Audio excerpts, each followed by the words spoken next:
Welcome everyone, and we are live. Apologies for being a minute behind schedule. Thanks for joining, guys. Lots of familiar faces here. We will go through a little bit of just what's happening, what's been happening in the last 12 hours or so on the market. We're going to go through all of your questions, so do ask all of your questions. I'm glad to see many familiar faces here, and we will go through those throughout the whole chat. And if I miss a few, don't worry, I'll come back to it. Just shout louder in the chat. I saw one here actually, which I think is probably a good point to open with.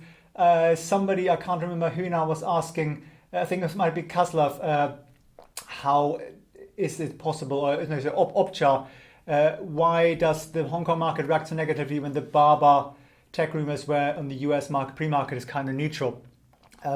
I can answer that very nicely in a chart, which I'm just going to pull up here in a second for you guys. Let me just refresh it.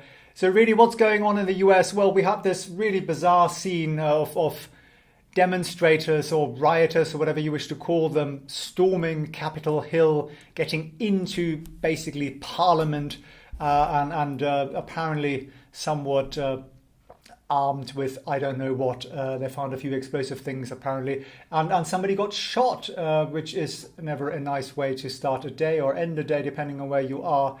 But that's really what's happening there, and that was all to do with sort of last ditch effort to stop the certification essentially of the election. So that's now over, and even the sitting president has confirmed that he will do a sort of orderly handover. So perhaps that's the positive takeaway from it. So yeah, for this, to get back to Baba here, I put on here the two Alibaba stocks listed. So we have in blue the Hong Kong listing and in pink the US listing. And you can see as a straight line here, which is basically when US market are open and the Hong Kong markets are closed. So you have this, these two markets have to match up with each other at the end of the day, essentially. Otherwise, you create arbitrage opportunities. So you see the New York market went down the day before, and therefore the Hong Kong market has to follow. So it simply does that, basically catches up with the day before. So the actual trading itself was relatively neutral, but it just has to open negatively. It just has to do that. Otherwise, people could make a lot of money buying and selling on different exchanges and essentially swapping those shares. So guys, let's have a quick overview here of what's going on. I pulled up a couple of the key Chinese stocks we look at a lot here. Tencent and Alibaba obviously being a big subject. We were discussing it yesterday.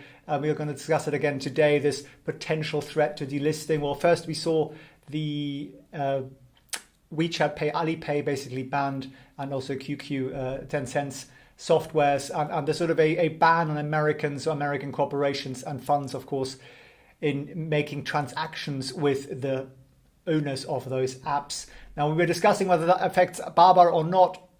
We're going to get to that, but you can certainly see here yesterday afternoon, sort of 2:30ish or so, that all of these stocks have that pretty sharp kick downwards. I also put JD on here, just for comparison.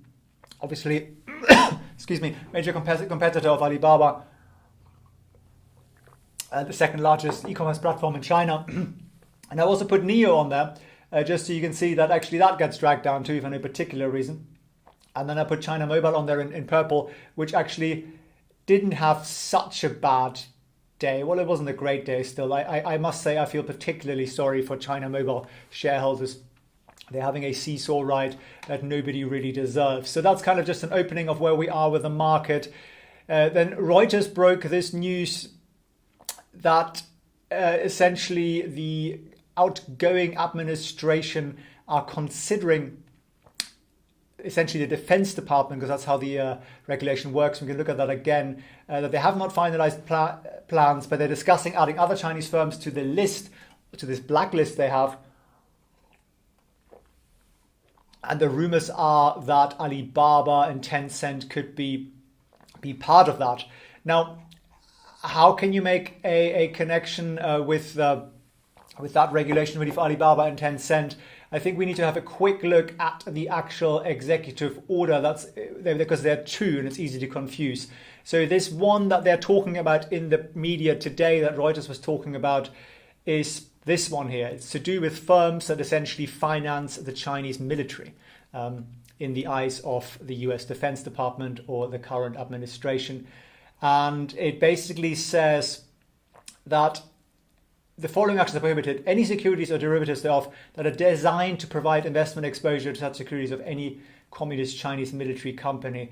And they define that very, very loosely. Basically, they get to decide who is or isn't a military company, a Chinese military company in their eyes. And those companies then get delisted because any transaction in public listed traded securities or are designed to provide investment to such exposure to such securities are by any US person are illegal. So you can't buy them, you can't sell them, and ostensibly also you cannot offer a brokerage service or an exchange service. And that's kind of where this becomes difficult for the listings point of view. You basically can't go around it, that's illegal. And it says in here somewhere, I can't see the part right now, basically you can't sort of conspire around any conspiracy form to violate any of the prohibitions set forth in this order is prohibited. And that's basically the catch-all, I think, that hits the New York Stock Exchange. Because if they keep the listing going and they can say, well, just Americans can't buy it, if an American manages to buy it through an offshore brokerage or some sort of setup that hides their identity and their passports, and I don't think they ask for passports every time you buy and sell something on your brokerage, at least mine doesn't, they could then be part of a conspiracy that allows Americans to trade in something that is illegal. So that's really where that comes in. And we saw the three China telco companies being delisted under this, and then they reversed that, and then they reversed that again. And apparently now they are going to be delisted as of the 11th. Be interesting to see really what they do with that, because they said today, the 7th, would be the last trading day in that New York Stock Exchange statement. So we have to see what that is about. But that part, and this is why people are getting confused the two, is this separate executive order, which is basically, the Alibaba part we were talking about yesterday, I mean, was to do with the software developed or controlled by Chinese companies. So that is targeting basically data collection of American citizens, and it targets QQ, which is Tencent, WeChat Pay, which is of course Tencent, and Alipay, which is, and not directly Alibaba Group. So those are really the two laws that govern that, and that's the Reuters update on that. We did have a statement today from the foreign ministry in China, and they have been very quiet on the whole thing, one must say. They haven't really said much on the delisting of the three China telcos, other than they thought it was a bad idea and they thought it was bad for markets. And I agree with them certainly on the market side. I don't think it does the US stock exchange any favor, because foreign investors will just think, well, if it's that erratic an administration, if it's that erratic a stock exchange, perhaps we should go and list somewhere else. Perhaps we should go to, London, Frankfurt, Switzerland, wherever, Hong Kong. There are other markets out there.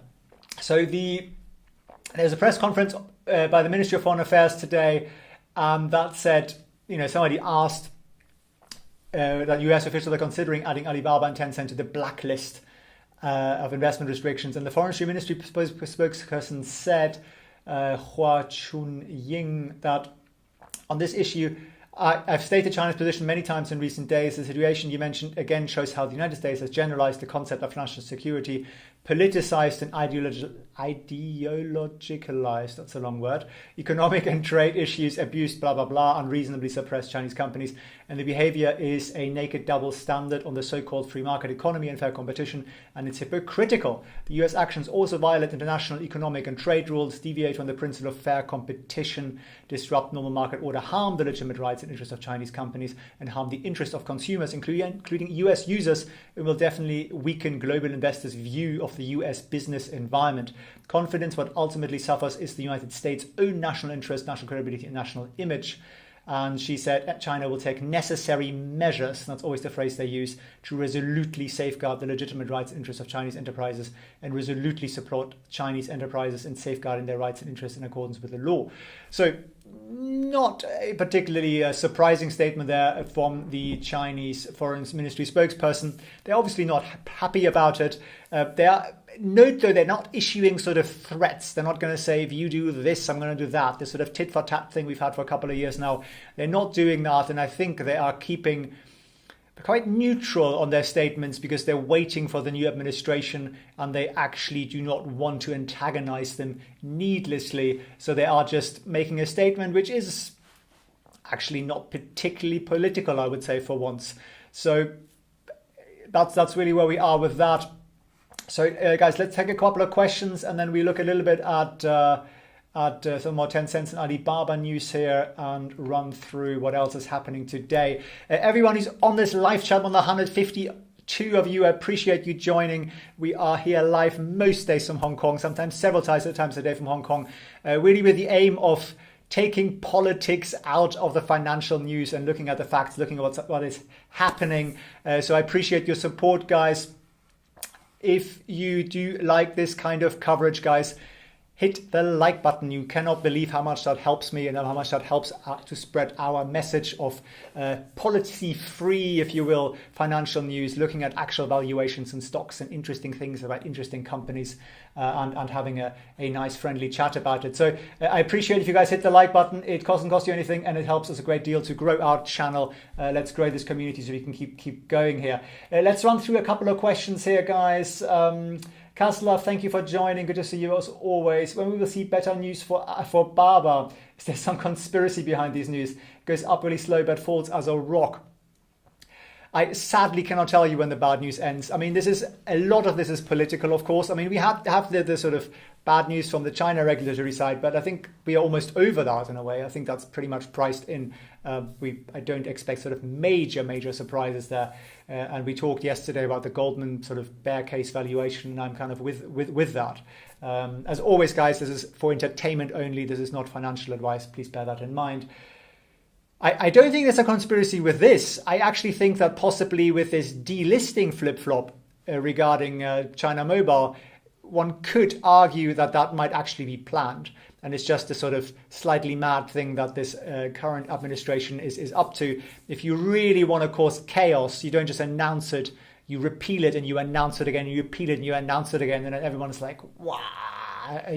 Let's run away from Chinese equities. That's a very effective thing. Markets hate uncertainty, and they have created more uncertainty in the last week than really I've ever seen in any kind of financial market, at least not in a first world country. Some people use the word banana republic there, but you can see why. So I think that sort of gets to that. OG Two-Tone, both Neo and Baba getting on my nerves. I understand what you're saying. I think one needs a strong stomach to sit this out, or some people simply exit because they want an easy life. Mo Mabrook, thanks for joining there. It's just negative news after negative news. Something must be going on here. Could it be a dump and pump? Well, I think normally when you see this, what you call as a dump and pump, these sort of short sellers, they normally put out some news, a scandal, some sort of research report, an allegation of fraud, these kind of things. And then, they are shorting the stock, and then they make a lot of money, and then it all goes away a month later. The people here causing this are governments. The Chinese government, the regulation, I actually think it's fair enough. I think Jack Ma pushed the envelope a little bit too far there. He was just trying his luck, and that's kind of brought us into that situation. They could have done that 6 months ago, somewhat voluntarily. They must have realized some of the things they were doing were beyond the reasonable scope, like the lending, the massive amount of borrowing that they're basically providing with virtually zero capital, 1.6% or something own capital, pretending not to be a bank whilst taking deposits and paying interest, not calling it interest but calling it something else, and offering insurance products that they didn't call insurance, but you pay money into a fund, and when you have an accident you get some sort of benefit from it, but they just didn't call it a premium or insurance product. So they were really skirting around the rules quite aggressively, and I think that's really what got them to where they are. So no, I don't think this is orchestrated for any sort of private party for gain. I'm sure there are people who are gaining. There are always people who are gaining from this, but at least that's not my view. Lots of us in this live chat here, 175 guys. Ask questions. We answer everything here. We discuss everything. So do ask them. I will get to them all. Also, smash that like button, guys. It really helps us grow this community and grow the exposure of our videos here. And it helps me and encourages me to provide you guys with more content. There are 2 more bits coming out just after this live, so do watch out for that as well. If you want to join the lives, hit the subscribe and the alert button, of course, as always. What do you think of Alibaba there, Taiwan, TTWW? Good to see you again. My view on Alibaba hasn't fundamentally changed. I've always said I am long-term bullish on the stock. As always, this is for entertainment. It's not financial advice. I think it's fundamentally a very good business. On the e-commerce side, they have very, very good market share. They have very good products with Taobao and Tmall. They are the brands in the market. Yes, there's JD.com, but Alibaba has 55% market share. And yes, there's PDD, but PDD is really a more of a lower income kind of bracket. It's more like a sort of new world digital coupon cutting kind of business. Very, very clever, and it's growing quickly. And actually they are making inroads, especially with their farm to food deliveries, into higher income brackets. But it is a very much smaller player there, which I think has a future, but it doesn't really threaten Taobao and Tmall directly. And then they have lots and lots of other exciting businesses. That technology they have, all that consumer data they have, all that stuff gives them a great deal of advantage, and at this particular point a little bit of trouble with the regulator. The Ant side, I said yesterday, it's a brilliant insurance business, it's a brilliant wealth business, it's a fantastic data business. Fintech side, of course, payment processing, lending, all that stuff. Biggest money market fund in the world. Lots of stuff in there that really is fantastic. That isn't going to go away. It's not going to disappear by 30, 40, 50%, what some people are implying here, if you look at the valuation. So I think it is a storm. It is a storm that will last quite some time. But for me, it's something I invest in, this sort of stock, and I forget about it. And I'm not going to touch it for years to come anyway. So it doesn't really bother me. But that's just my personal view. You have to obviously look at where you are with your timelines. Dennis, I can't pronounce that. Dennis, I should call you. You guys better load up on Baba. It's going to go back up. China's not going to risk their bread-making company. I essentially agree with you there. It is a company that is just too important. And they have actually said that. I mean, look at the way it's regulated. They are saying this is too big to fail, which is why they're regulating not just this company, but the whole sphere. And bear in mind, anything that happens to Alibaba, it also happens to JD on the regulatory side. Anything that happens to Ant also happens to Tencent's fintech business. So it does also somewhat level out. It isn't just one company that's getting regulated. It's the whole sector. Loads of questions here. I do really like your questions. I appreciate that. Let's just run through a couple here and then we get on a little bit more into some news. Mo Mabruk, Dennis, load up when? All right. I mean, you kind of have to pick up your own entry points there. Can't wait to make some sense. We covered that. David, what can Trump possibly still do to sabotage China market? Now he stands zero chance of holding on to the presidency.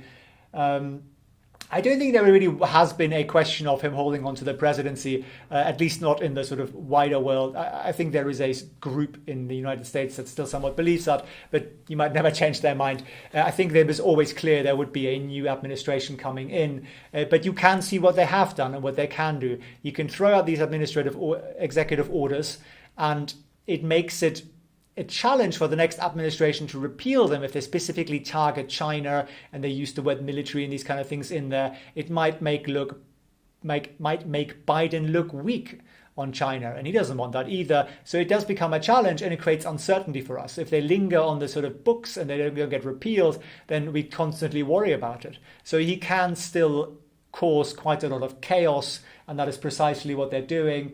Desmond Chan, good evening to you too. Good evening to Hong Kong. Robert, good evening. Welcome, guys. Enrique Aguilar, have you heard about any potential retaliation from China with regarding to delisting actions? No, we just looked at the statement from the Chinese foreign ministry spokesman. I'll show that up, pull that up for you guys here. They're basically just saying it's a double standard, it's politicized, it's ideologicalized, that kind of thing. But really normally, or not normally, but they have quite often been quite aggressive with their language. And I'm just putting in blue here really the roundup to that. They'll take the necessary measures to safeguard the legitimate rights and interests of Chinese enterprise and resolutely support Chinese enterprises in safeguarding their rights. So it's talking about their rights and protecting. It's not saying we will retaliate, we're going to hit back at GM in China, or so these sort of things that they might have said in the past. At the moment, the Chinese side is actually being pretty peaceful. And I think that is for the benefit of the new administration, to give them a way in and to allow Biden to step back on quite a lot of this stuff that is just a little bit on the nuts side, in my view. But that's a perspective view. I'm based here in Hong Kong, so my views are perhaps a little bit different to yours. Hong Kyung Kim, good evening there to you too. Thanks for joining. Mnemonic, nerves. Yes, this is a situation where you need nerves, and that's a lot of. I mean, the most difficult part in investing, I think, always is to do nothing. That's the greatest challenge, to do nothing most of the time. And I think this, for me personally, this is one of these situations where I'm going to do nothing. I can't give you guys investment advice. I can only entertain. I must always stress that. But it's so it depends on your time horizon. It depends. Do I need that cash? Do I need to put it in something else, or do I see something else that I think will make me more money in the short term? Because this thing to me is going to bob about with quite a lot of volatility for quite some time to come. Desmond Chan, will this constant threat of delisting due to military connections, valid or not, drive more IPOs and dual listings to Hong Kong exchange moving forward? Absolutely. I mean, it has already done that. I think since 2018, that situation, I expect 0 Chinese companies to list in the US. Even listings in Europe or London are fairly unlikely, because really, why do you need to? You can list in Hong Kong and you get the international exposure. All the funds are here, all the international investors are here. So absolutely, Hong Kong is going to be the number one place again next year, well, this year, 2021, for IPOs. And you might see more dual listings. Anybody who hasn't done it yet, I think they will catch up. Wayne Town, with all what's happening in the US, I doubt they have time to do anything to Alibaba and Tencent, plus hedge funds own too much of their shares to allow New York Exchange to list them. I think that's a very good point there, Wayne. And let's look just at what that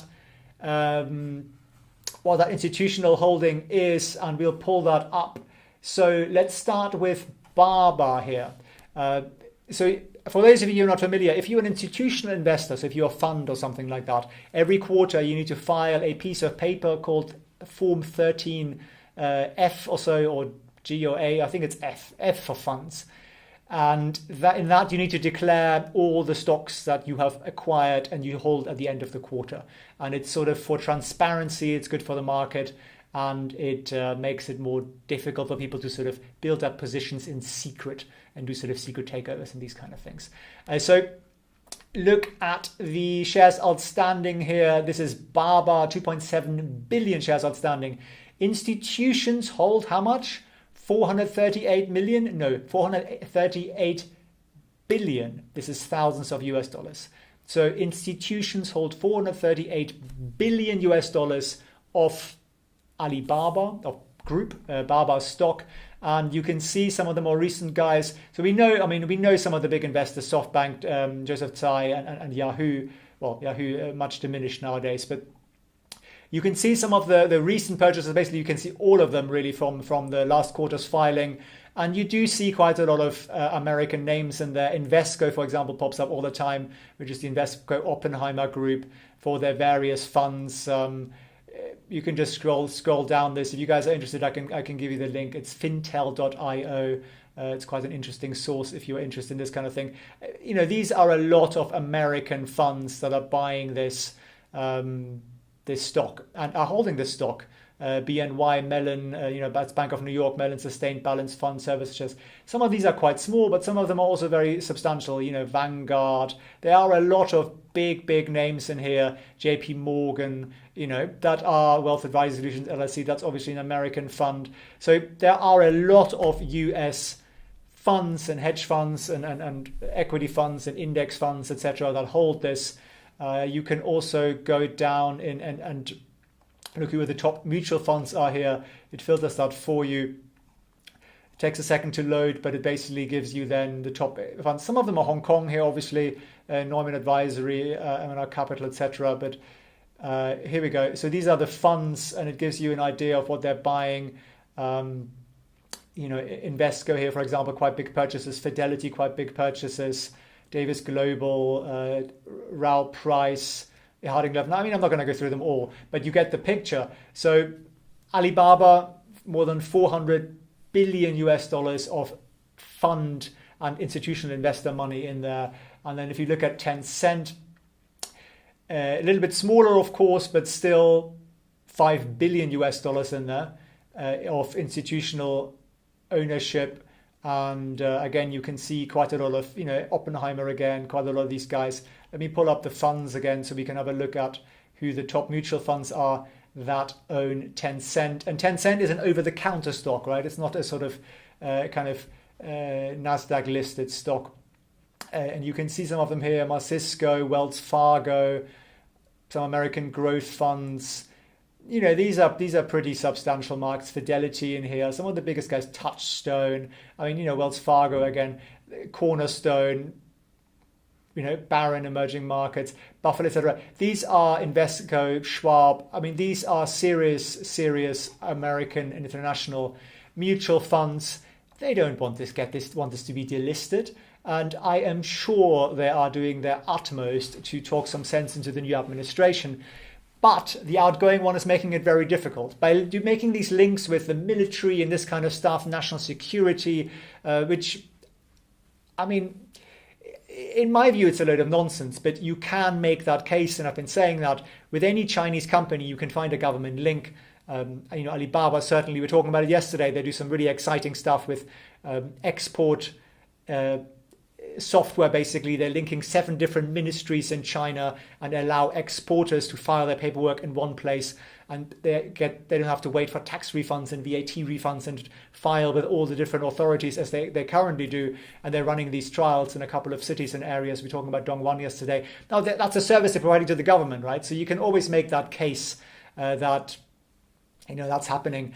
You could probably say that Google Maps are used by the military and the police or something, and you can therefore say that's a state-owned military company. It's just, you can make these connections if you want to, if that's your political intention, and that's what appears to be happening here. Michael, I don't think US nationals can trade gold either. I didn't know that. I don't know. I really can't comment on that. If there's any Americans out here, do let us know. Ram there, good to see you. My view is don't load up any more on Chinese stocks and wait till Biden takes a view. That's a fair way of dealing with it, I think, a holding pattern.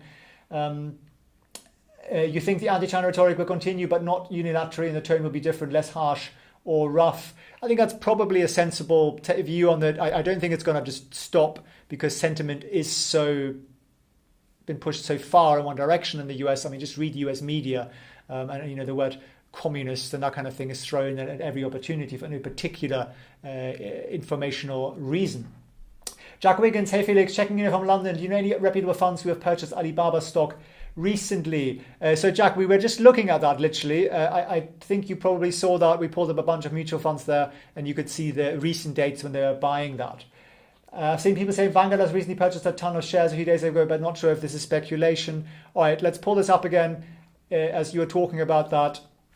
Let's have a look here quickly. I'll pull it up while we are chatting about this. Right, so this is Alibaba, and it's going to load us all the mutual funds that have recently bought in. Now, this is Q4 filing. If they've bought after 1st of January, then you wouldn't see it in here until the 31st of March filing, or just 2 days after. But you can see here, guys, who've recently purchased. I don't know all of these funds: Mainstay, PrimeCap, American Growth Fund, Invesco. They were buying on the 30th of December. Remember, guys, this story about the anti-monopoly investigation broke on the 24th of December. So they knew what they were doing at that point because they didn't sell out. They could have sold between the 24th and the 30th. There were trading days in between that. They held on Invesco Asia Pacific Growth, Invesco Greater China Growth, Invesco International, and lots of Invesco in here. Pioneer, Mainstay, Sparrow, PrimeCap, Hartford, Bank of New York, Mellon. These guys didn't sell. They're all still there. So, did people sell out? I'm sure they did. We could scroll to the bottom of this and see what was happening. Really not a lot of selling here, really. There are a couple of small figures Franklin Mutual, Quest Fund, but relatively small amounts. We don't see a lot of negatives here on that list. There should be negative numbers. They're mainly positive numbers. For example, JP Morgan here making a huge purchase in late November, again, which is after the Ant fiasco. So I think there are a lot of people out there who are long-term bullish on this. They see value in it. That's not to say it's a good time to buy for you guys. It really is up to you. And as always, this is not financial advice. RAM, ARK Invest have, yes, I think that's true. SMIC is blacklisted, but still trading at OTC markets. I don't know the background to that, I'm afraid. Michael Check, Kathy Woods. Yeah, very interesting fund manager there. Bark Nom, good morning, sir. Good morning to you. Perhaps good morning to Vietnam, if I read your surname correctly. This is why I love this channel. Felix speaks the truth, fact only. I really appreciate that. Hong Kyung Kim. I think we really need to take the politics out of this nonsense and just look at the facts and look at what's happening and look at what the financial markets do and what financial participants do, what the funds do, and not what newspapers are writing about. And unfortunately nowadays, even reputable financial press like to cover everything with this sort of politics thing. What happening if Baba gets delisted? Will we lose a significant value in our shares? Melanie Shah there, thanks for that question. If Alibaba get delisted forcefully, you essentially see the situation we've seen with China Mobile, and that has been a rather unfortunate situation for China Mobile. And again, I'll show you what happens to that chart here. You can see it. Look at China Mobile. I have to go back a little bit. This was announced here on the 11th of November. And it basically made it illegal for Americans and American corporations and funds to hold these shares. And that was at that point. The delisting wasn't mentioned yet. It would just say Americans can't trade it. So you see a drop from 34 down to about 30 or so, 12% so. And then we go down much further. We go down a good 20%. And that's basically everyone's exiting. Then they make the announcement here that they're going to delist on the 31st. And we go from 28 down to 26. So we're now down, really quite substantially. We're going from 34 to 26. So that's good, almost 30%, 25 or so. Then they cancel that delisting. So it bounces up again. People buy back in. And then they retract it. And now we're back down where we are. And yesterday, well, you can see it hasn't been a good day. And pre-market, what's happening? It's minus almost 5% down. So not a good experience for that stock. So that basically illustrates to you what happens when a company is forcibly delisted as a sort of national security threat. You could, of course, hold on to your shares because you have ADRs. You don't actually have shares if you buy Baba, and you mentioned Baba, and you can convert them into the shares in Hong Kong. There's a mechanism for that.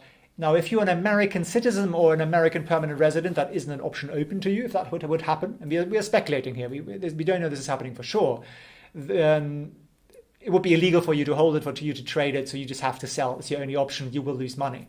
If you are not an American citizen or not an American permanent resident for that matter, or not investing through some American fund, you can hold on to your ADR. You can convert them into a share in Hong Kong.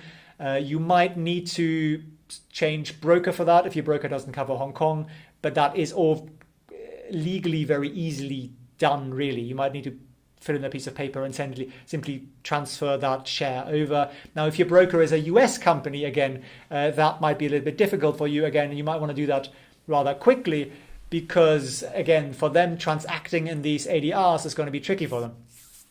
Because again, they're not quite sure where they're falling with that regulation. Is it a transaction? Are they facilitating a transaction just by helping you take what's legally yours and moving it to another broker? So that's why most people in this situation sell, and that's why we've seen that sell-off for these Chinese telcos like China Mobile. So I hope that answers your question. Rudy Hang there, thanks for your question. Will the Biden administration give more breathing space to China companies in New York Stock Exchange? Look, that's the hope. The hope is that they'll be somewhat less aggressive, and you can't really get much more aggressive than what we're seeing at present and have been seeing the last 2 years. There are two options really open to him. Now he's being lumbered with executive order after executive order that he doesn't really want. So he can either say, this is such a load of nonsense, we're going to just repeal all these midnight orders. So these are all the orders after election day until now. And actually what's happening in the US at the moment, these riots storming off the Capitol and people getting shot and this kind of thing, actually gives Biden more breathing room to repeal and void all these executive midnight orders without looking weak, because he can just say, this is just a crazy time and let's return to sanity. So I'm going to get rid of all of the stuff from the date of the election. The last administration didn't really have a mandate to do that. I mean, that's a point of interpretation. I still think that is somewhat unlikely. I think he'll cherry pick what he repealed, because he doesn't want to start the first day in office as being accused of being weak on China, and the American media is very, very aggressive on China, as you know and as you can see. So I think he probably won't repeal these last two executive orders we are looking at. The one that is delisting the China telcos and possibly could be aimed at Alibaba and Tencent. And that's up for the Secretary of Defense. Now, I don't think Biden would add companies to that list and actively delist Chinese companies. I don't think that's likely. Certainly not companies like Alibaba and Tencent, who really are not government entities. I mean, they could go for oil companies or, these sort of companies which are literally 100% Chinese government owned and controlled. They're these sort of monopolistic type companies. They could go for that, but I think it's quite unlikely they'd go for Alibaba and Tencent. But I think it's likely still that these two executive orders, the one about military sort of funding, and the second one about American user data having to be protected, and that's what's banning Alipay and WeChat Pay. Now, he might keep them essentially on the books, but not act further to enforce it any further. And that would be sort of a happy middle ground for him. But it still wouldn't be great for the stocks, because we would still be worried that one day a Secretary of Commerce or Defense wakes up and adds a name to the list, because it'll be open to them, and then New York Stock Exchange has to act the way they've acted. So popcorn lover, it needs to be investigated. I'm not sure what you mean by it there, so do post up below and I'll answer. Pascal Schmidt, honestly, if New York Stock Exchange is taking Trump's admin seriously for the last 20 days after what the world saw yesterday on TV. Pascal Schmidt, I think I see your point of view, but the trouble is it's American law. And the New York Stock Exchange is a body that's heavily regulated by the SEC. They have to comply with current laws and executive orders once they come into effect. And this one on the military funding has come into effect. You can't ignore it. If you ignore it, you are yourself committing a crime, both as an institution, as the New York Stock Exchange, and also as the executors, if you will, as the directors, as the management of the New York Stock Exchange. So they can't just ignore it. They basically need to be told by the Defense Department that these names have been taken off the list, and therefore New York Stock Exchange doesn't have to delist. They can't just themselves interpret the law and go, you know what, that's a law we didn't really like this week, so we're not going to go through with it. The fundamental basis of any economy is that people follow the law, whether you like it or not. So it is not up to them to really ignore it. It's up to the government, the administration, to do that. And the new administration won't be in power until the 20th, and they have to act by the 11th. So they're in a very tight spot there. Melanie Shah, are you planning on selling your shares? Me personally, no. And as always I say, this is for entertainment, guys. This is not financial advice. I'm sharing with you what I do sometimes on the shares I hold in Baba. I'm very long on that. I bought them, and I bought them knowingly. I mean, what I literally just bought after some of this bad news, and the price was relatively low in my view. I'm not recommending it to you, so I just want to make that clear. I buy them and I don't want to look at them for years to come. That's the way I see it. For me, this is something that I want to hold for years. For me, that's a long-term horizon. So I follow it with great interest, what's happening every day, but I don't react to it unless I wish to buy more, or unless I see an actual delisting, in which case one might reconsider.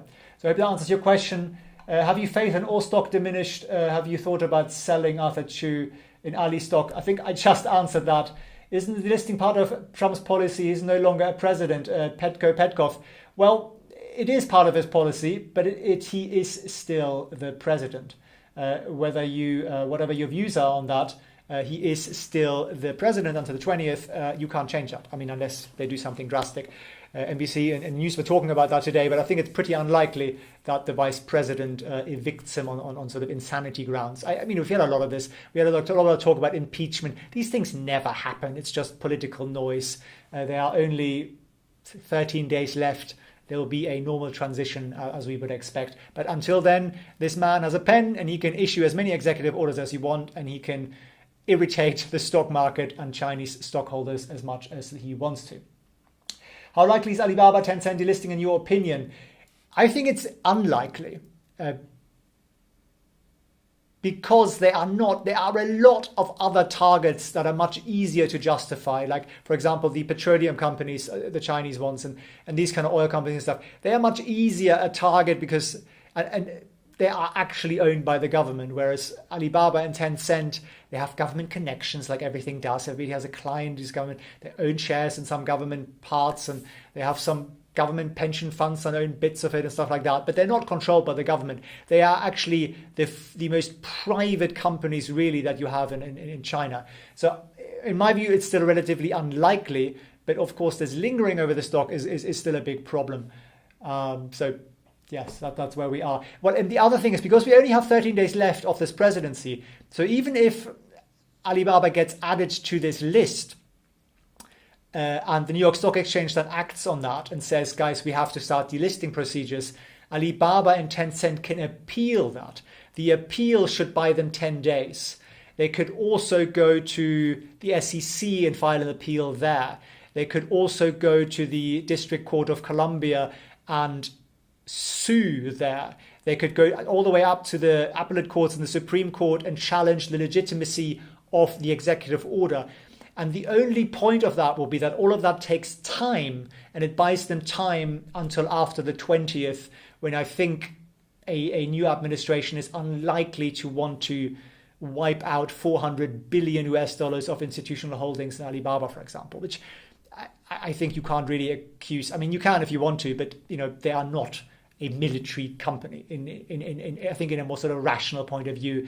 If you look at telecoms, of course, they are government owned 100%, or oil companies, things like that. I think that's a much, much easier case to make.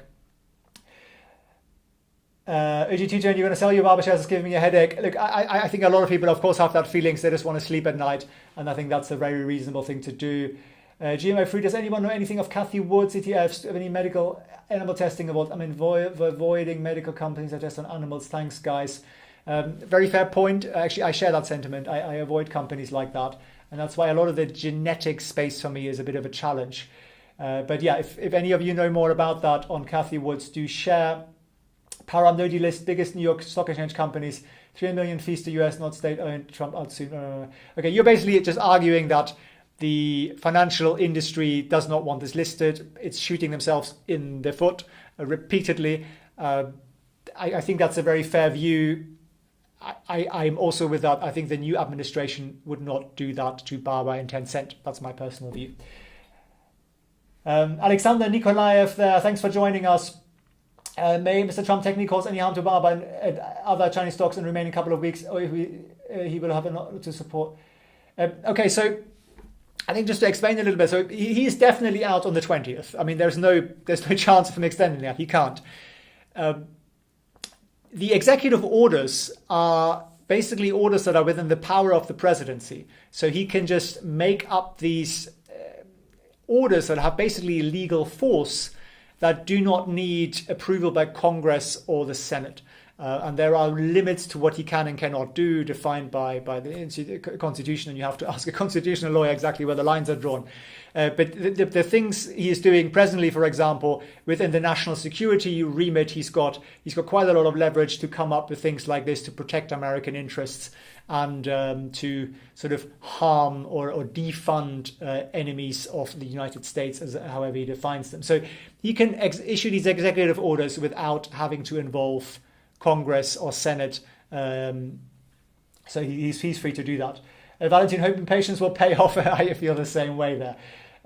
Sit tight, Max Dam says, smash the like button, GMO free. Much appreciated, guys. Over 200 of us on this live chat here.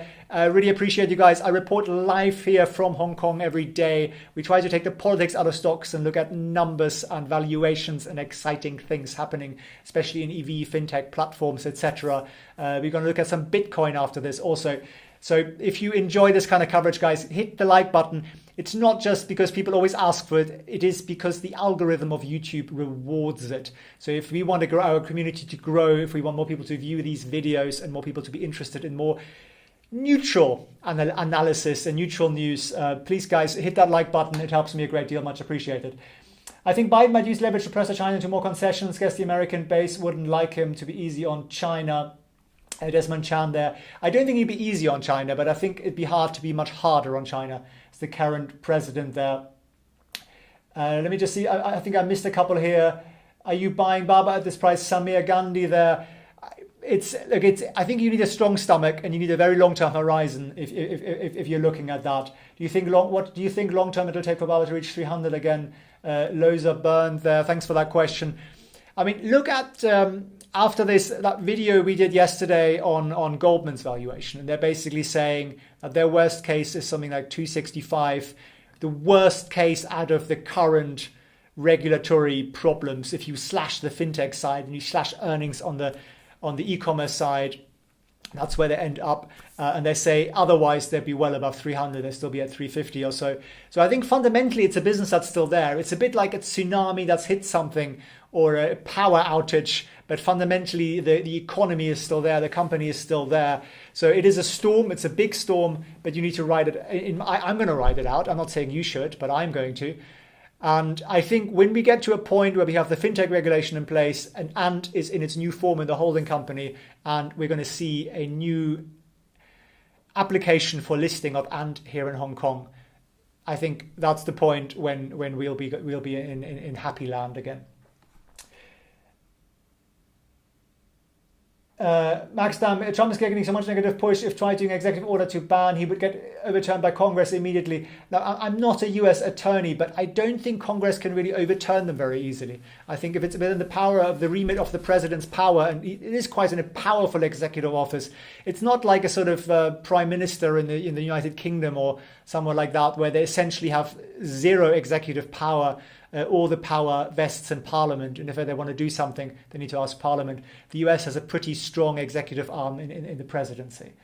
My interpretation of that. Trump is providing a chance for investors to buy big Chinese stocks at attractive valuations. That's an interesting view there, Kunya Salim. Thanks for sharing. Take CNOOC, for example. Yeah, but CNOOC, I think I'd be a little bit more cautious, because I think if they're going to delist something, I think it'll probably be CNOOC. What if you're a Canadian citizen, JJ Saunt, doesn't apply to you. American laws do not apply to you. Even though you share a very long border, they do not apply to you.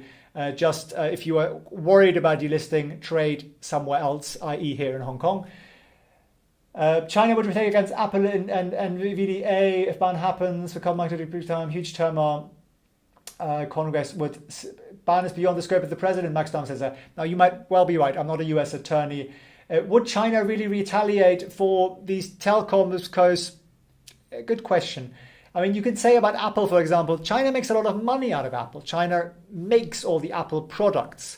Now, Foxconn is Taiwanese owned, but they're all made in the mainland China. So wherever you draw that line, but China makes a lot of money out of that. So they are not really in the business of shooting themselves in the foot, unless the current, in comparison, in stark contrast to the current administration. When they do retaliate, they tend to do it a little bit more finely than that, I would think.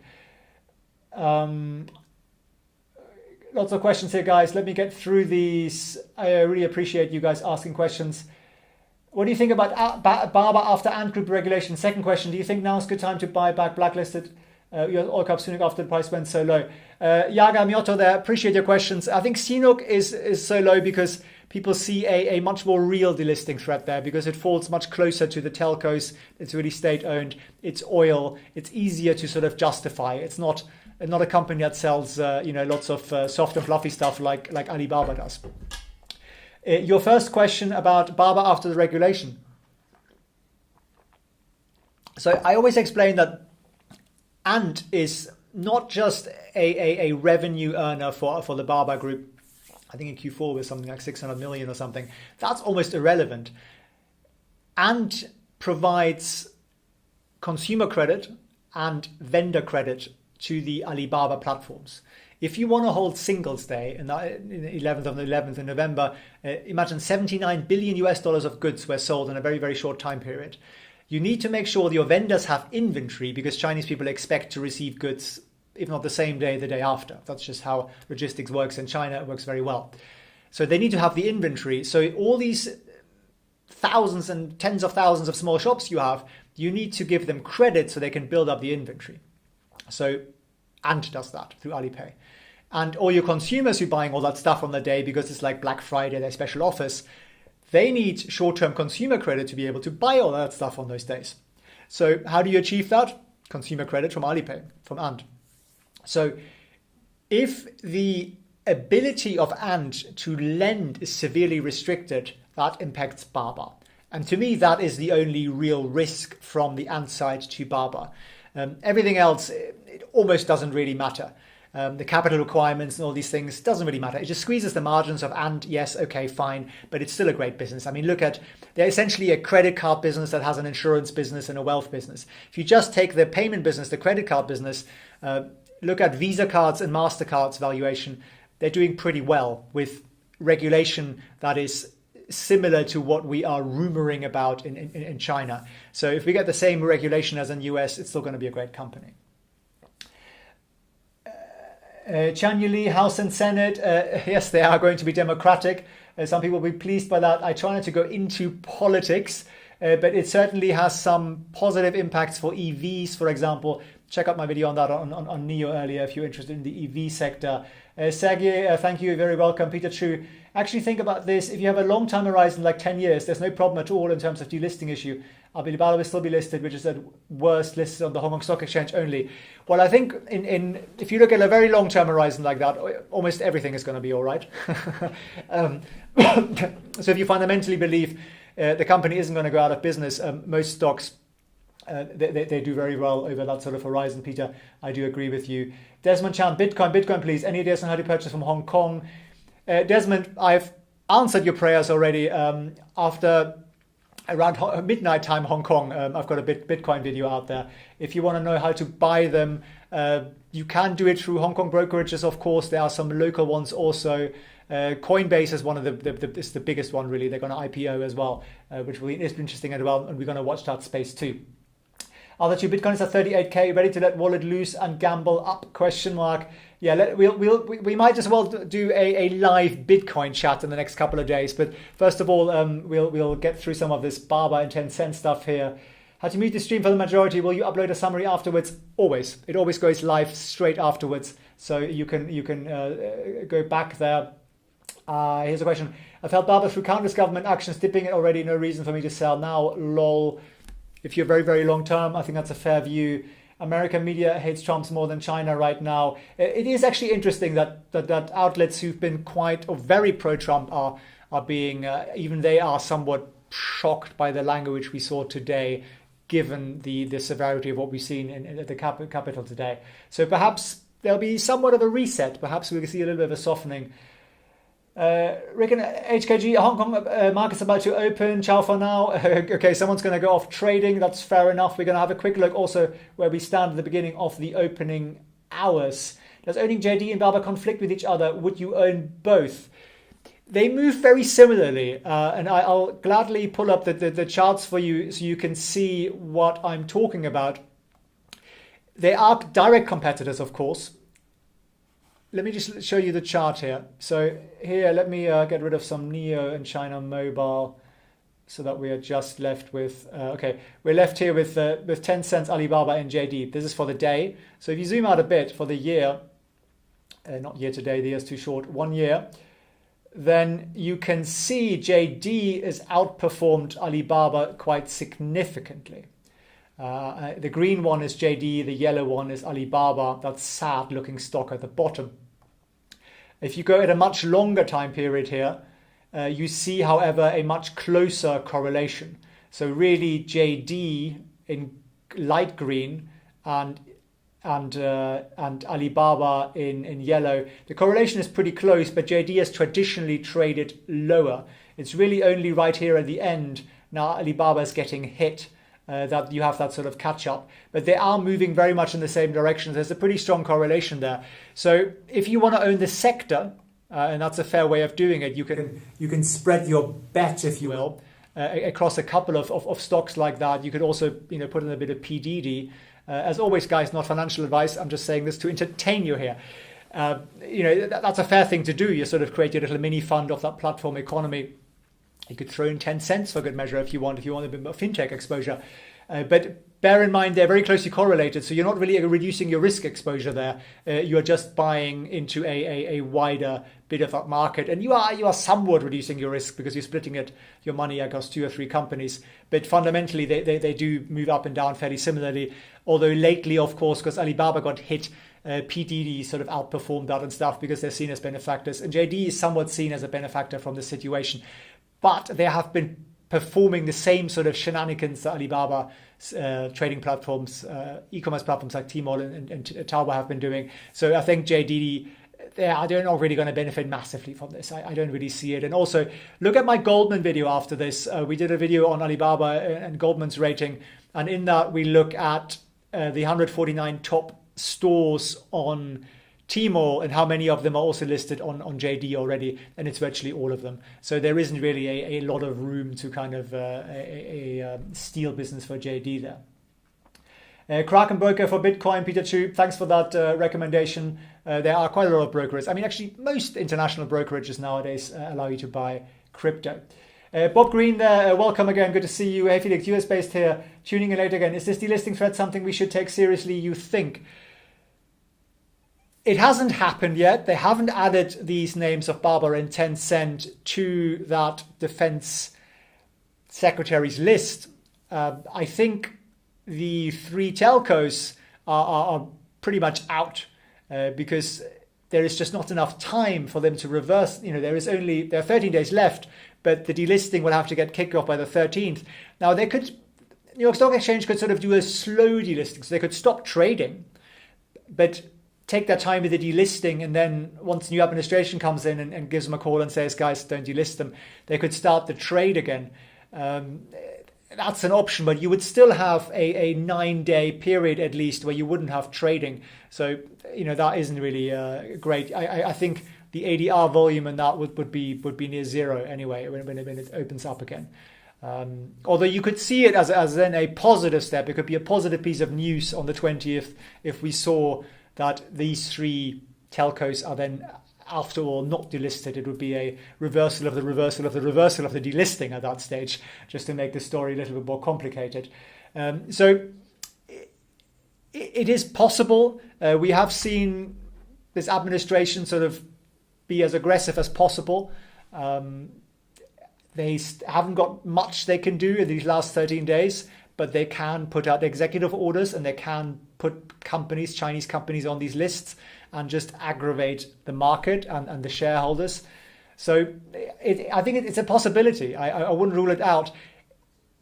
The announcement, at least, I don't think they'll be able to go through with it. And that's why I was just saying, because the time frame from putting that up, if they did announce a delisting tomorrow or the day after, then I think Tencent and Alibaba would fight it like you've seen TikTok fight it. They would appeal to the New York Stock Exchange. That would give them 10 days essentially. They'd appeal to the SEC. They'd go to court. They'd go to the Supreme Court to challenge the validity of this executive order. And all these things would buy them time to tick them over until the 20th. I think that would be very much the legal strategy there. They would just create lots of noise and lots of legal challenges wherever they can, and they would slow this down. And that's what we've seen ByteDance do quite well, somewhat successfully. Opta there, my pleasure. Ali Al-Jabbar, good to see you. When do you think the Chinese government will conclude the Alibaba issue? At the moment, I think the court is largely in Ant's court. They were given 5 things they needed to fix. If you want to know what they are, check out that video. And they were told to come up with a timetable on that. And I think at the moment they're negotiating, that's what the rumor is, with the government of exactly what they need to put into that fintech company. And I think Ant is trying to keep some of the tech out of it. So if they can keep the payment platform tech out of it, it'll help them to innovate and it'll help them to do more interesting stuff with the AI and blockchain technology, etc., without having to explain it to a regulator who quite possibly isn't technically as up to speed as you'd like to be, because I mean, who understands how blockchain works or how AI really works? You understand the concept, but not the sort of minutiae of it. So I think that's kind of where they're negotiating, and that's why this is taking a little bit of time, and that's why we haven't really had much news in the last week or so on that. I think as soon as they have some conclusion on that, and I think both sides want to do this as quickly as possible because they know it's an overhang on Chinese equities. It's in no one's interest. It's not in China's interest. They want their economy to grow and they want to have positive IPOs. So I think it'll be a relatively short time period on that. The only thing that I think will take a long time, and quite possibly all of 2021, is the new fintech regulation. We have drafts, but we haven't got the government, they haven't passed it. And possibly actually they're trying to learn from really how Alipay and Ant operate and how Tencent operate to see how they need to tweak that legislation. And that's obviously it's just a new thing for the lawmakers also. So I think that part will take most of 2021 at an optimistic stage. And I'm not very optimistic that we're going to see a new Ant IPO at the end of 2021. I would say 2022 for that one. So you need a long horizon on this. Hi Felix, I'm new to this channel. Is your focus on Chinese companies listed on UX exchange, or is it a wider field? Michael, thanks for joining in. Always good to see new faces. We cover a lot of stocks from a sort of Asian perspective. I'm based here in Hong Kong, if you didn't know that. So we do cover a lot of the ADRs, of course, that are Chinese and listed in New York. We cover a lot of the EV side, a lot of the fintech side. But there are also other things outside of that I find interesting. For example, we're just talking about Bitcoin. There's a video on Bitcoin coming out just after this. So there are other things. And if there are things you are particularly interested in, do shout them out, put them in the comments, and I always look at them. And there are lots of things I'd like to list. Isn't the president of the New York Stock Exchange the husband of Kelly Loeffler, the outgoing Republican senator supporting Trump? So he's essentially behind Trump. Arthur, you are a fountain of information. I really don't know. I think Google will know the answer. Someone Google it and we'll know that. Bapus Sonar, why is the market up? That's a very good question. Let's have a quick look here at what's happening with our two stocks and what they're doing pre-market. We'll have a quick look here at what Baba is doing, and I'll pull that up for you guys so you can also see it. Apparently we have no data. That can't be quite right. Baba is down slightly. No, actually, well, pre-market it's still up 0.72%. I'll show you what I'm looking at here. This is New York opening. We are now, no, we are down. We're down again, 0.26%. So not a great deal, but a little bit, going down a little bit more, although there does seem to be a little bit of up by trend there. So that's where we are. We can have a quick look also at Tencent as the markets are open, the US ADR, and you can see what they're both doing. Nothing on Tencent yet. Why is that? It's an OTC stock. And that's a little bit the disadvantage of the OTC stocks, that you haven't quite got that volatility in that instant sort of ticker. If a stock is on two exchanges there, Cheering Sherpa, thanks for the question. Are they valued twice? I don't know how it works. Elevation is split in half. I'm still learning about the stock market. The ADR in New York is a contract to have a right to own an underlying share. So if you're listed in New York, you have that, and you have the share in Hong Kong. They are the same, essentially, in effect. So if Hong Kong, which is 12 or 13 hours ahead, closes down 10% on the day, New York essentially has to open 10% down, and vice versa. So they are connected, and you see that always at the end of the trading day. You see the two connect.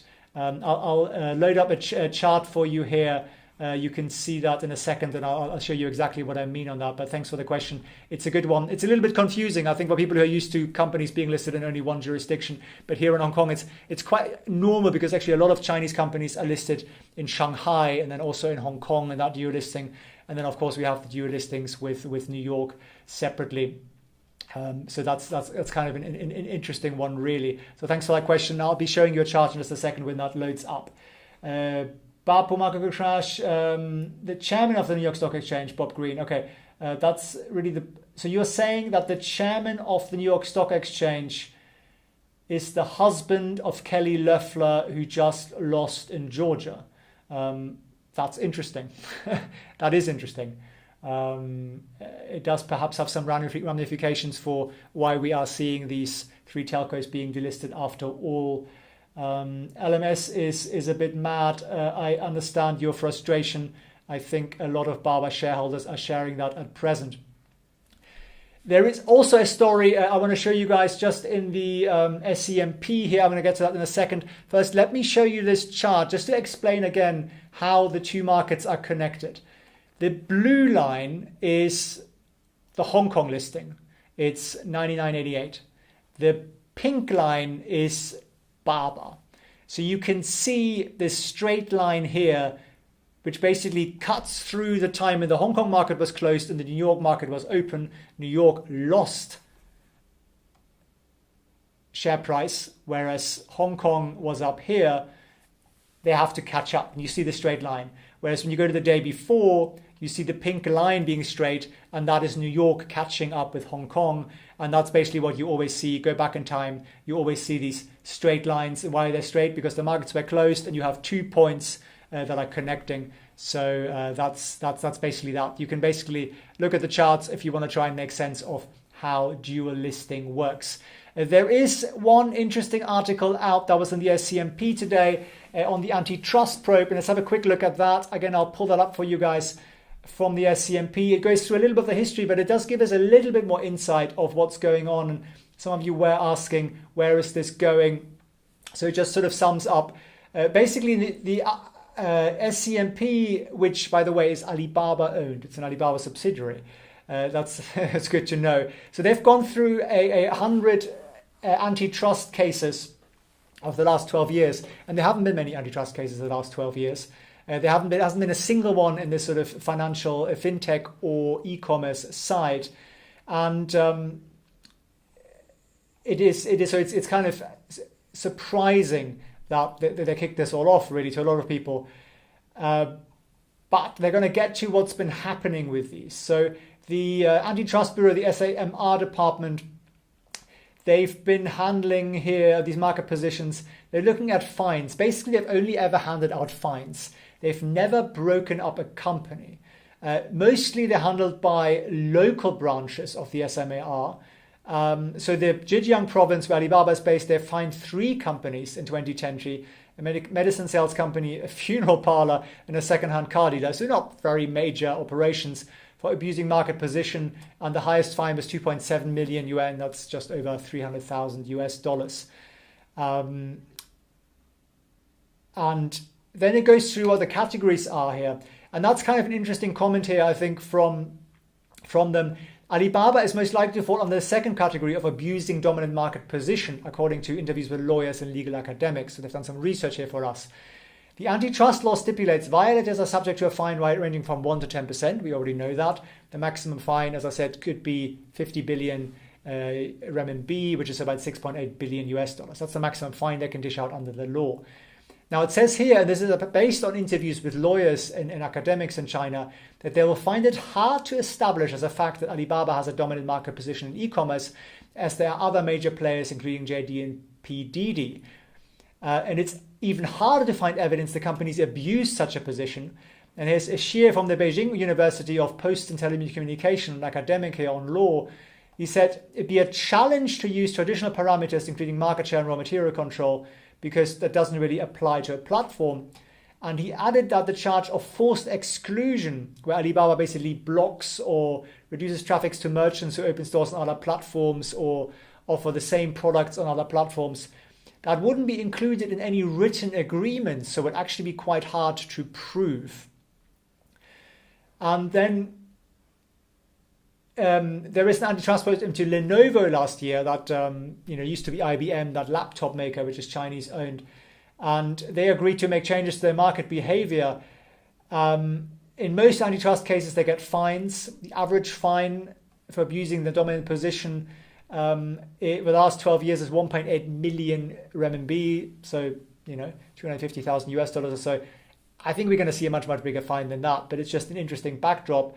And we've never seen a structural remedy, which means breaking up. They've never done it. So I think also that's very, very unlikely. That's what she says here. So I think that's an interesting take on it. The biggest case we've talked about before, was Qualcomm, who paid $1 billion into an anti-competitive probe, which took 14 months. So it just gives you a bit of a time frame there for the biggest antitrust case ever in China. And then Angela Chang, who is a director of the Center of Chinese Law here in Hong Kong, she said high fines put the antitrust agencies in the media spotlight to improve their profile and helps them achieve greater political merit. Alibaba is the first and major case featured in this campaign. Other platforms could also be affected, she added. The practice of asking merchants to pick one of the two is common among Chinese e-commerce platforms. Alibaba is the first to face that investigation. That's exactly what I've been saying. JD has been doing exactly the same thing, and JD rather, not JDD, JD. SAMR have not given an update to the South China Morning Post here. So that's kind of a little bit of a roundup there, which I think is interesting. Essentially, academics and lawyers in China expect a fine. They don't expect a breakup. And if we look at Qualcomm there, that thing dragged on for 14 months, which, if you compare that to investigations in Europe, for example, these things into Microsoft and Google and things like that, they've sometimes dragged on for 10 years. So actually the Chinese government is relatively quick there. But, I think we're looking at a year time frame or so. A couple of questions here. Desmond Chan, apparently Leffler made a lot of trades when Congress was briefed about COVID. Okay, insider trading allegations here. Pascal, at least NEO is exploding, so not all stocks down. Yes, I think NEO is a positive exception here from the general Chinese stock bashing. They've had some very good numbers. You probably saw, I put a video out on that earlier. I'm quite bullish on that. They are up to date 5.79% so far, having quite a good time. Bearing in mind, though, and I think this is always something to think about with all these stocks. And again, guys, let me just pull that up for you here so you can see it. This is today. NEO is blue, Tesla is yellow, and XPeng is that sort of turquoise. Tesla is up 4.79%. And I do always think Tesla drives these market movements a great deal. There's a lot of correlation between them. When Tesla has positive news, it is good news for NEO. Why is it going up? I think a lot of this has to do with the Georgia election. And I have another video coming out on that, I think also just after this live here. A lot of benefits in the EV sector, for the EV sector, perceived to be from the Biden administration. And now that they have control of both houses, we are likely to see more subsidies. We're going to see more infrastructure. We see government buying more vehicles, etc. So I think that's why we have this very positive move here of Tesla and NEO. The two stocks together, they don't always move in the same direction, but there is a fairly strong correlation. Sometimes the Chinese stocks, you saw they both got kicked here on the 2nd of January with all that negativity on Chinese stocks, and they are playing catch up basically with Tesla, which is having another fantastic morning. So let's get back to some more questions here, guys. Appreciate still 162 on the call here, 121 likes. Keep those likes coming. Make sure you subscribe and turn on your alerts to make sure you're always live for these calls as we do them most days, sometimes several times a day when there are breaking news. I'm honestly sailing. If it ain't going up, if it goes down to 200, then I'm out LMS. It's a fair point. I think everybody has to have a baseline where they can't take it anymore. Loads of burn, Baba down again. Well, look at the news cycle there. This is not about fundamentals. It's not about the stock. This is about worries what the current American government is going to do. Brian says, don't let fear overcome you. House, Senate and House is now in line. Flip-flop delisted news says a lot. Any thoughts on under Biden government's LMT. Alvi Singh, explain that abbreviation to me and I'll gladly comment. Bob Green, considering buying Baba and Neo, but these threats of delisting have me nervous. The more I listen to Felix's channel, though, the less I trust the headlines regarding China, Bob Green. I think your news media, sadly, in the US is very biased on China. If you have concerns about it, buy it in Hong Kong. Buy it. Why not buy it here? The Hong Kong dollar is pegged to the US dollars. Lots of international brokers cover Hong Kong, and you don't have that threat. That would just be my couple of cents there. As always, guys, not financial advice. I'm here to entertain, not to advise. So Chin Yong, falling again to test its lows, tempted to low up. Let's see if we get to that 24th of December low, that we should have some psychological support there. That'll really be the one to test. Kiran, long-term for Baba, hold or sell off. I think a lot of you know my views. Long-term, very long-term, I'm bullish on Baba, but like we just saw, the Qualcomm investigation, for example, took 14 months, which probably was a less complicated case than this here because we have fintech thrown in with this. So I think you have to have a very long horizon if you are long on Baba, guys. So let's do a quick round up here on where we are also in terms of shares. Good news for EVs today. If I just show you guys again, EVs are having a really wonderful morning. NIO up 5.7%, Tesla also, Xpeng also, and I imagine Li probably isn't far behind, 5.73% there exactly. Let's have another quick look at the misery that Baba presents to us, and a bit to our lows of Christmas Eve. That's basically where we were, 222. I think we actually were a little bit lower than that in my recollection, but the chart doesn't seem to think so. So we're kind of retesting those lows. Be interesting to see what the volume is on that, and it'll be interesting to see if there is support when it gets to that level of 222, 221, if people are seeing it as a buying opportunity, or if people have just been scared off by all this misery. And if that does break down, you have to go back quite a long way. You have to really go back all the way to where we're a little bit lower than that, 215 in June. So that's probably will be the next support level there from a chart point of view. I don't think you need to look at a chart because really the charts are not that useful at the moment because it's all event driven. It's bad news coming out of the administration driven, and we need to bridge 13 days and see what happens really. So that's kind of interesting there on Alibaba. I think let's also quickly have another look at Tencent, which is of course an over-the-counter stock, so you don't get such super live updates. What are we seeing here? A little bit of movement, 0.7% down. Not a great deal there really. So moving similarly to Baba really. Some of that was before the market opens, I think, just to reflect that. So that's really where we are, guys. You have any more questions? Do throw them in right now.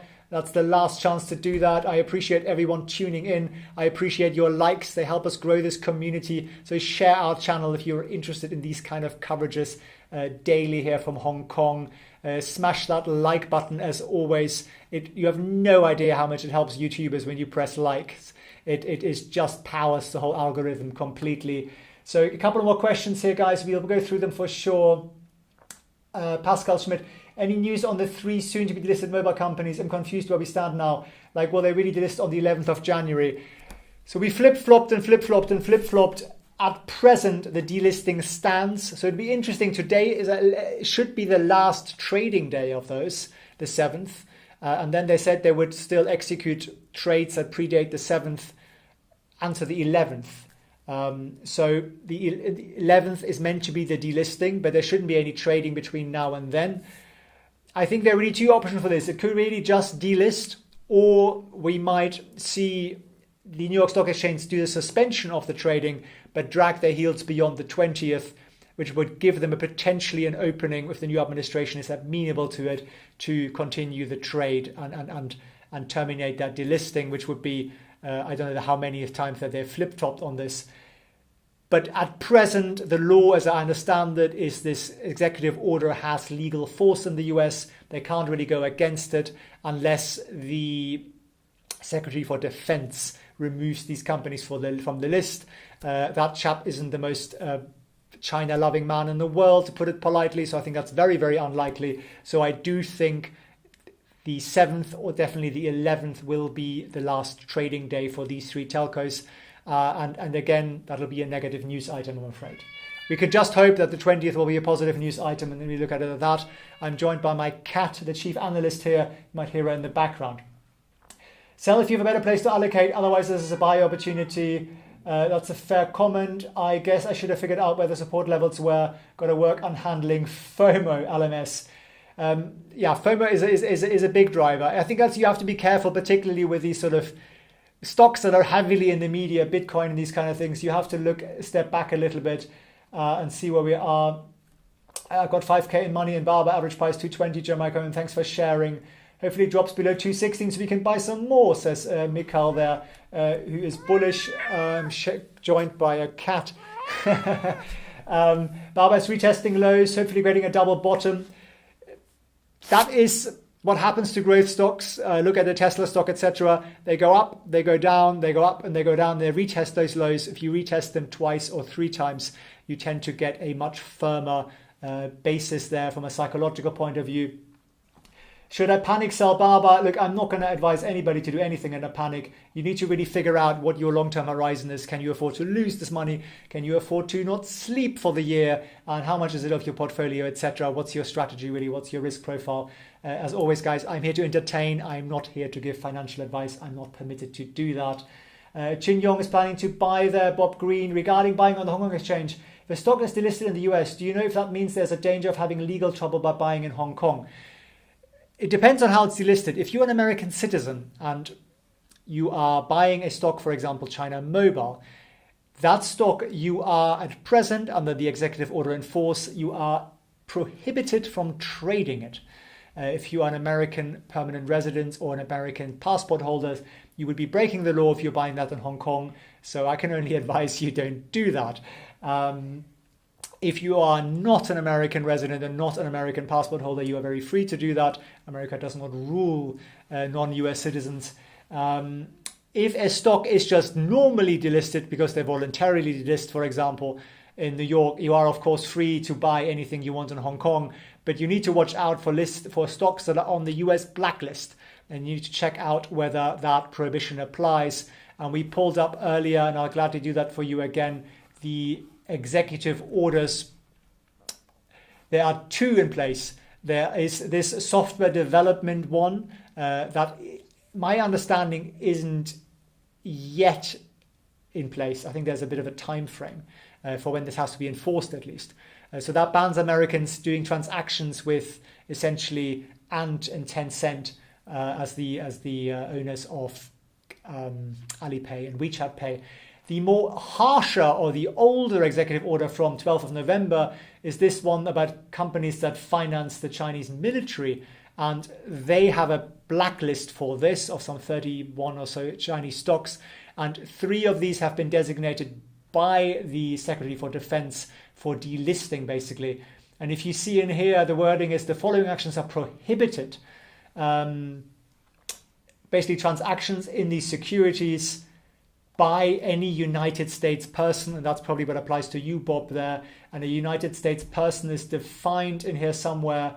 Where is it? Person is defined an individual or entity. United States person is defined as any United States citizen, permanent resident, alien, entity organized under the laws of the United States or any jurisdiction within the United States or any person in the United States. So if you're in the US, hands off, basically. That's what they're saying. So that's really the trouble there. My feline chief financial analyst, yes, she is key to all of this, really. Rather bossy too. LMS, smash that like button, much appreciated, guys. I appreciate your 134 likes. Let's keep them going up. Wonderful. Michael says good night. Thanks very much for joining us. Jack Ma seems to have gotten the eye of both of us, US and China. He's not having a good month. I agree with that, Pascal. Much appreciated. Jamie sees it as an opportunity. If anything under 210, it could be really bad. Do you think Tencent getting delisted pushes US investors into holding companies like Proci? I don't know that company, so you have to let me know what that company is. It obviously isn't good for the whole sector. Thanks for entertainment, not for financial advice. Much appreciated that, Bob Green. Yeah, I'm in the US here. I really hope Baba doesn't get delisted. I think we all share that sentiment there. We hope it doesn't go. Basically, it isn't on a blacklist as of yet. So as long as it isn't on that, it's all fine. We basically just need to get through 13 days of holding our breath. LMS, no idea if anyone can answer this, but will Baba ticker symbol AHLA be gone if Baba is delisted? What is AHLA? Does anybody know? AHLA. Oh, that's the Frankfurt one. That is a separate ADR listing. No, I don't think it would. I don't think it affects that. My understanding, unless that ADR goes through the US ADR, which would be unusual, some of the European exchanges mirror other listings. So you have to really look at that. Have a look at the Frankfurt Stock Exchange listing details for that. If you go back in time, you should find the original listing notice. Otherwise, you could ask them. You could simply ask them. They would be able to tell you that. You see a lot of European exchanges have sort of sub-listings. So in Germany, for example, you would have that listed probably in Frankfurt and in Hamburg and in Stuttgart and in Berlin. Even though they're tiny exchanges, they're all sort of linked digitally to the main one. And that could potentially be linked somehow to the US ADR listing. So do check that out. I can't give you a definite answer on that. Paulo Esteban Garcia, hello from Colombia, bro. Welcome to the chat. I'll do a quick roundup for you in just a second. Apparently there's some sudden dislikes. Well, maybe they're not happy with the news. I'm afraid I can't make the news. I can just pretend that. Bern says the Frankfurt listing follows New York Stock Exchange. Okay, if it is simply a sort of mirroring of that ADR, then that would disappear. So your choice then is Hong Kong. That would be your long-term bet. Prosy is a spin-off of a South African company called Naspers, who, like Yahoo, invested in Tencent super early. These holdings ellipsed their normal business, so they were forced to do a spin-off. I see. So if they have a big holding in Tencent, then that holding value could be downgraded. Yes. It's a little bit like what we're seeing with Alibaba Group. They're being penalized for their 35% holding in Ant. So if you diminish the value of Ant in that revenue stream, yes, it has an impact on the valuation. So it might well have an valuation impact on that, though I'm not really familiar with that company and what else they do. Atropos, you just bought some. I'm an EU citizen. I want to thank Trump. 4 weeks ago, I was able to buy only 40. Okay, you see, there's always somebody who benefits. There's already somebody who sees a silver lining there, guys. Any more questions? It's a good time to round up. Otherwise, I'll do a very quick roundup. We have no news on the three telcos. It looks like they're being delisted. Today is probably the last trading day. Otherwise, it'll be the 11th. They might drag their heels with the delisting, although some people are saying, if you look at the chairman apparently of the New York Stock Exchange, has Republican affiliations by marriage through that senator who just, is it a senator or is she a congresswoman? I'm not sure. He was just kicked out. What are our other news here? Well, we have a positive opening on EVs. NIO and Co, the Chinese ones, are doing their best to catch up with Tesla. A lot of positive news coming out of that. On Baba and Tencent, we have this overhang of a potential blacklisting and potential delisting.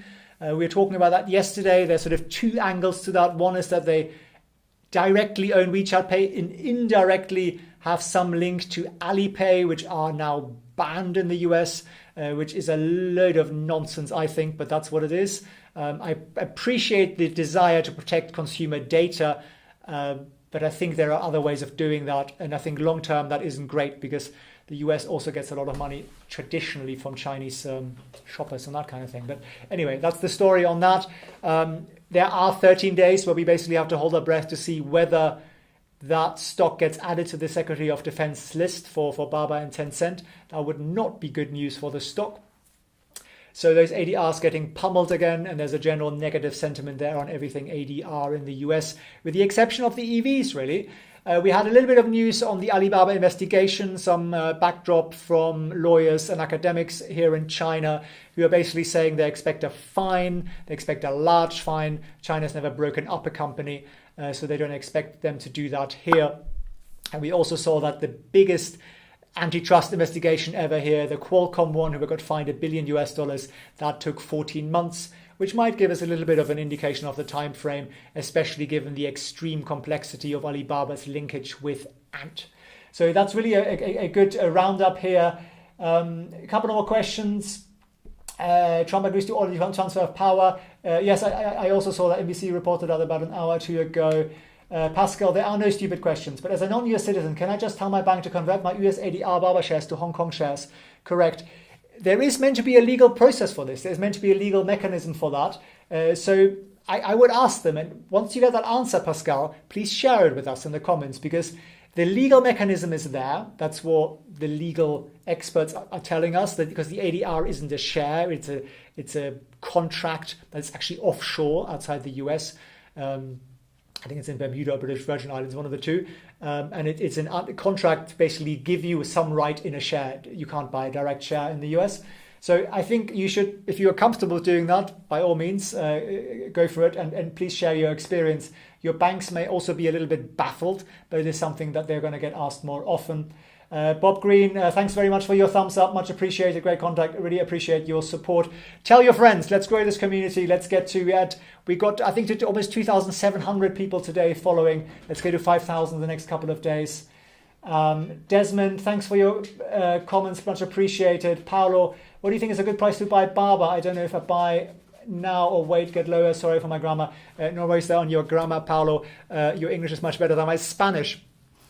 I shared with you guys personally. I bought after the low dips of not New Year's Eve, Christmas Eve, around that 220 mark. For me, that was personally an entry point, but I buy that and I don't really look at it. I mean, I do look at it every day, but I'm not planning on acting on it for years to come, because that's my long-term faith in Alibaba. So you kind of have to come to your own conclusion there. I can't really give you financial advice. I'm not permitted to do that. I can only entertain, as always. But look at the dips. Look at the previous dips when that was more than 6 months ago. In June, that was the previous low. If it does go below the 220 here today. Any views on Chinese crypto in relation to Alipay? Gary, China is coming up with its own cryptocurrency, basically a crypto renminbi. Bitcoin is banned here in China, not in Hong Kong, but on the mainland it is banned. It's two separate jurisdictions, for those of you who don't realize. So we are going to see that cryptocurrency, and one of the things that's going to allow that, what it will allow us to do, is take money from our Alipay account and move it to our WeChat account, a WeChat Pay account, without having to go through a bank account. So you'll be able to hold money digitally without a bank account, and that actually will improve the competition there. Is that bad for Alibaba, or is it bad for Tencent? Well, Tencent is actually the market leader in that payment processing. So if it is bad for anybody, it's bad for Tencent, because it'll be more easy to move money in and out of that more directly. But I think long term, it's a good thing. I actually think it's a positive for Bitcoin also, because it just goes to show the uptake and acceptance of crypto. We also have PayPal promising us very soon in 2021 that we can buy crypto Bitcoin in PayPal and also pay 26 million merchants around the world with Bitcoin. So I think that's a positive there on Bitcoin. And I've got a Bitcoin video coming out just after this call, guys. Turn on your notifications and subscribe, and you'll be the first to see that. Ram asked Saxo Bank the same question. Ram, you are a loyal member of our community here, so when you do get an answer from Saxo, please share it with us in the comments. I think it'd be very, very interesting, and I'll make sure we all understand how that process works in practice, not just in theory. Pascal, thanks very much also for sharing that once you get information from your bank in Germany there. Loser Burn, it's a good idea to trade my ADRs to Hong Kong shares, even though I'm back holding at a loss at the moment. Well, it doesn't really affect your underlying valuation, because you are still buying a share in the same company. And so the market cap is counted overall, even though you're then going to get Hong Kong dollars, but they're pegged to the US dollars. So your currency risk there, in my view, again, is zero if you're comfortable with holding US dollars, which is the same as Hong Kong, really.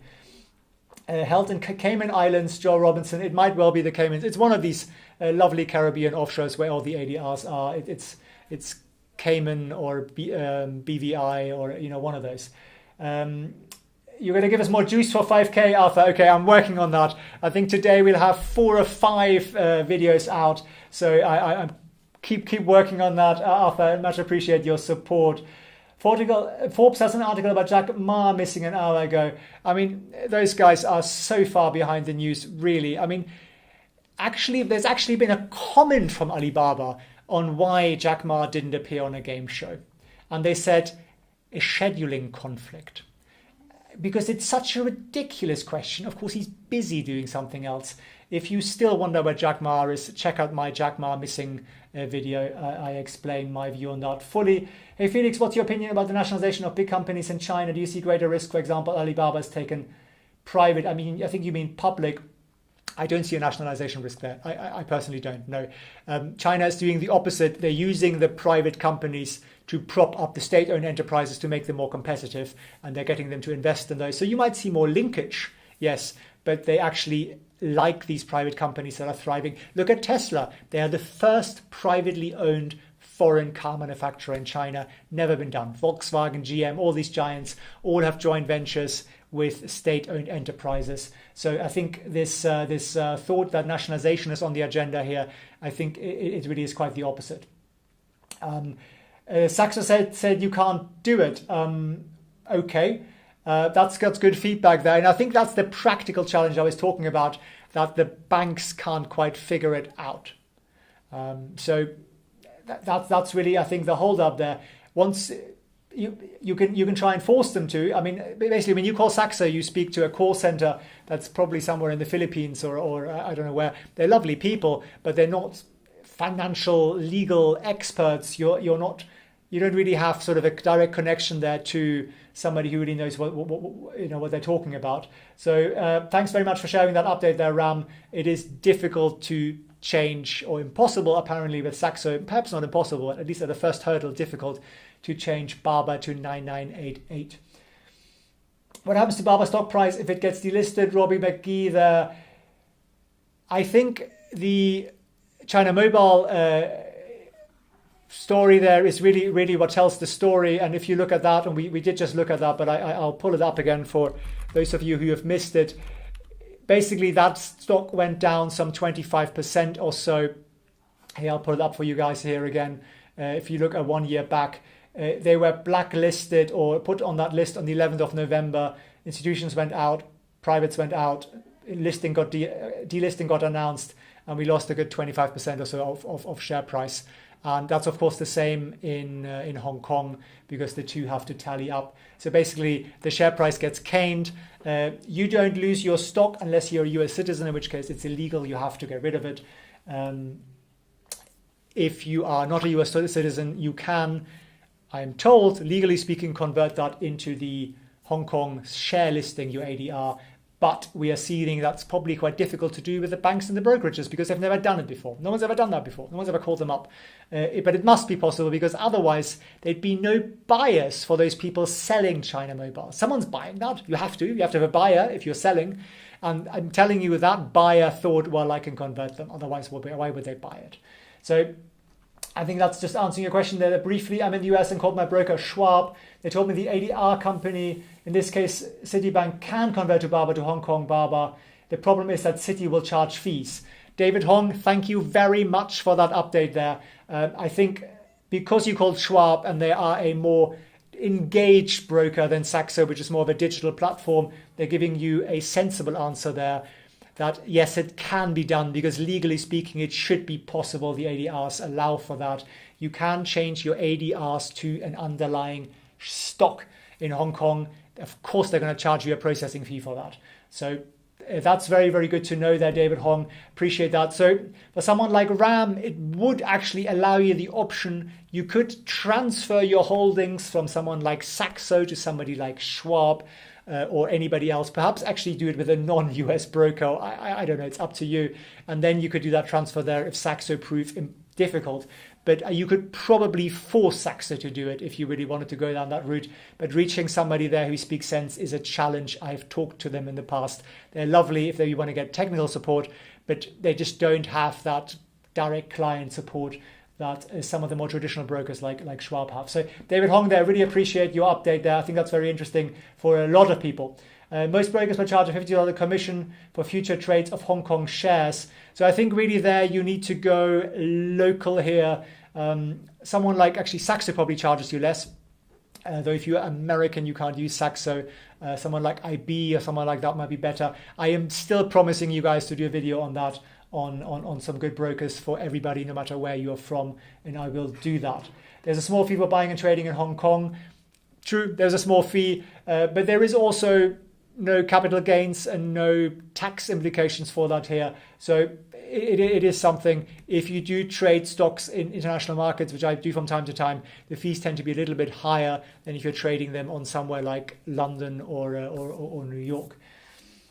Which Chinese stock is your favorite as far as likely to appreciate over time? William Providence, difficult question at the moment, William. I'm hoping everything will appreciate over time. I think the Chinese stocks with the least China discount on them are the EVs. They are somewhat dragged along in this positivity bubble that is Tesla. So I think there you have the least China discount. So they're moving faster up. But if you're really long term, you could also see more opportunity in the ones with the bigger China discount. So it really depends there. As always, guys, that's to entertain. That's not financial advice.